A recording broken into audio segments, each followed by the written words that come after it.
Chapter 13, Angels in the Outfield. The domino effect. Turn left instead of right and save the planet. Wake up 15 minutes late and the plane you were going to catch crashes. Wear a green dress instead of a blue one and inspire the next great novel. Or the next great poet. It's the things you choose to do today that create the future of the world for you and, ostensibly, the rest of the world as well. You are the butterfly. Well, to coin a phrase, I am the wind beneath your wings. My 6th birthday was something else. It was a simple thing, really. Lots of little things that added together to change my life forever. I was sitting on the stairs near the front door, and there were lots of people in the kitchen.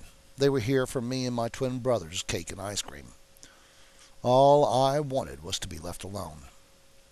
See, I never did like people that much.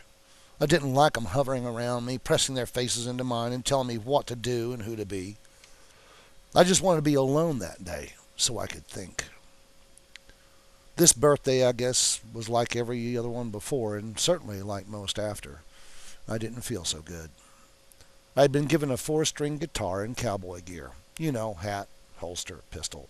My brother the same. We even had those funny red shirts and boots. This day, I was forcibly dragged into the center of the room, had the cowboy stuff put on me, and the guitar shoved into my hand. "Just one picture, honey. You'll love it." To top off my humiliation, they hung signs around our necks. Pete and repeat, they said. Oh, the older folks loved it, but me, I died a little bit that day.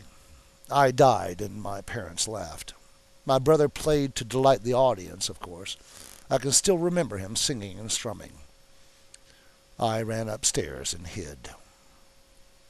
I can honestly say that to this day I have never had a friend called Pete. I won't wear cowboy boots, and I don't like guns. There sure has been a lot happen since I sat down here thinking about my own mortality and wondering what I could do about it. I just opened up my mouth and someone listened. That hasn't happened too many times in my life, you can bet on it. Especially not my 6th birthday. But I have talked and talked until I'm blue in the face, and for all my talking, I don't have a single extra day or an extra minute. Pity. But wait a minute here. Maybe I don't have an extra minute or an extra day. What I do have, though, is an enlargement of the days I've been given.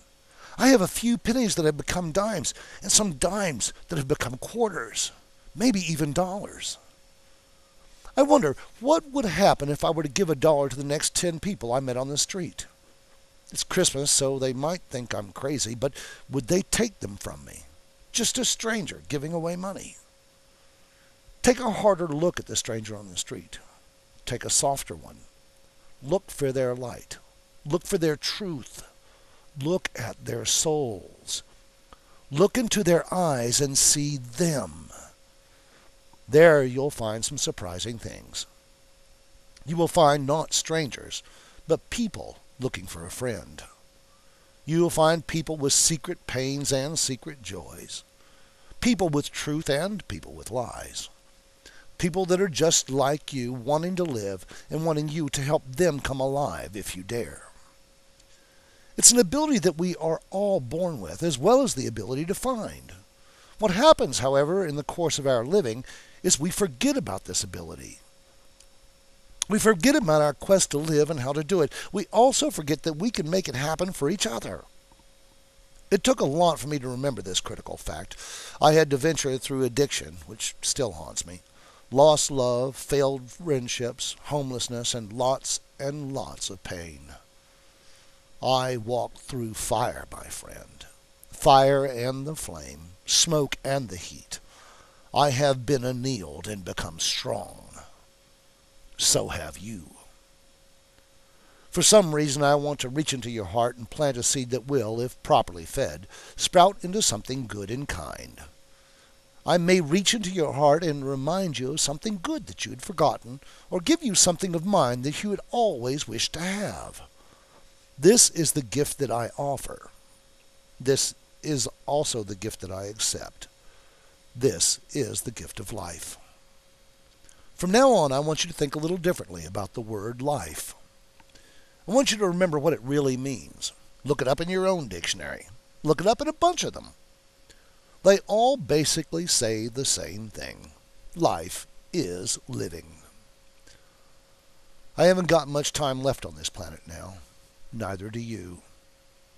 I reckon that's one other thing that's true for all of us here.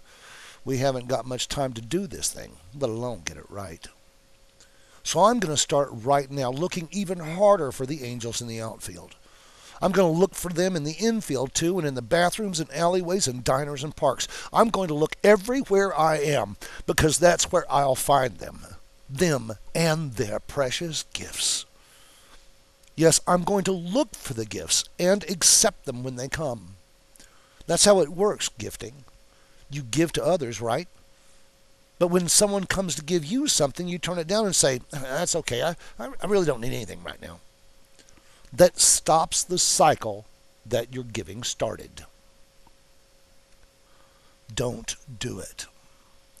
Just accept the gifts as they come. Take the dollar bill offered to you. If you don't want it, give it to somebody else, but for heaven's sake, take it. I've been walking this way for some time now. It's been a few years, a few hundred miles, and a few 100,000 children that I have met. Every one a special soul, and every one a special gift to me. Every single one. And I told them so too. They'll remember me. They'll remember me as the stranger on the street corner with a kind word, the homeless street sweeper, the poet in the bookstore that set everything aside to give to someone when they really needed it. I'll remember them as the angels that they were, here to remind me of the gift of life. So, we've talked for quite a while now. We've talked about life and living in lots of different ways. We've sat together, you and I, and be honest here, I have hogged the limelight. Sorry. I really don't want to occupy all your time. I want life to do that. So I guess it's time for another walk, but where to this time? What are we going to do now? I'm just going to go, and I recommend you do the same. We'll go nowhere in particular and everywhere. We'll be walking down the street together or apart and smiling. Maybe we'll meet at the corner.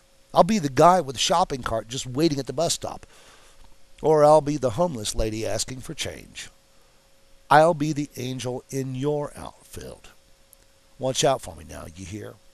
Because I've got a life to live, and this book's only the beginning of something grand, something good, something, well, fine. My life is yours, so build me a good one, and I'll do the same for you.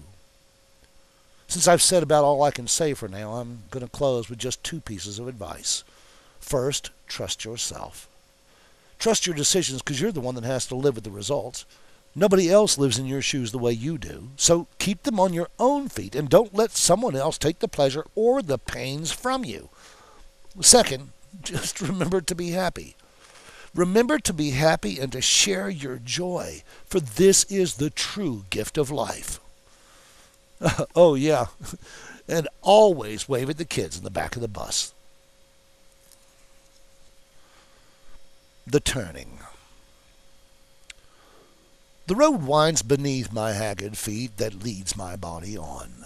Occasional strangers stopping by for moments, then they're gone. Each waits until their time is spent, angel-led and heaven-sent, each a subtle guide. And guide ye now each stranger well to heaven's gate, escaping hell and hell's sweet virgin bride. Such is time an enemy to most who walk the road, an enemy undaunted and oft misunderstood. And what of the road without travelers? How then are we led? By heaven's light on the signposts, we trust our hearts instead. Our hearts, the one true champion, defeating all our foes and lifting all we hap to meet on our solitary road. Turn left or right or straight ahead. Depend upon your sense of right and wrong. Your soul's sweet song will grant you recompense for father's sins. Come in, says the voice at heaven's gate. Come in, you've earned the glory, for you have filled the plates of wanderers and seekers lost within their self-made maze. Your trust has built a manor house, furnished with your faith. Take not the road of dimness. Be sure it only leads to hell. Seek out the light to end your night, then stop and set a spell. Hi everybody, my name is Ron Hatton and I am the author of A Book of Life. Now since day one when I finished making the book, I studied about bookbinding techniques. It was always too expensive for me to have a publisher do it for me. So what I did was decided to make my own, and the result is this. Now this is a hand-bound copy, ribbon, paper, all of that folded by hand. And if you should like to have a copy of this for yourself or for someone you love, then all you have to do is email me at gadgetman@gadgetmangroove.com. Just watch the slide. The email address is coming. God bless y'all richly and warmly, and as always, remember to smile for a stranger today. You will both be glad you did. Bye-bye.